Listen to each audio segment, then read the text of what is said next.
Welcome to Dorman Products Tire Pressure Monitoring System installation video.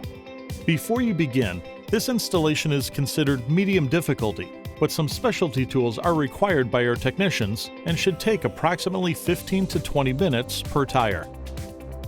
Begin the install by dismounting the tire and original sensor from the wheel. Next, clean the valve stem hole in the rim of any corrosion and debris.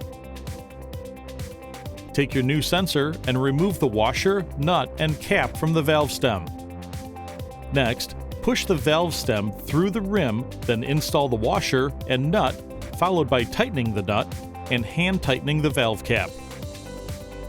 Finally, hold the sensor body against the rim and install and then tighten the screw so that the sensor is flush against the rim. Repeat the procedure for any additional tires that need to have the TPMS sensors replaced.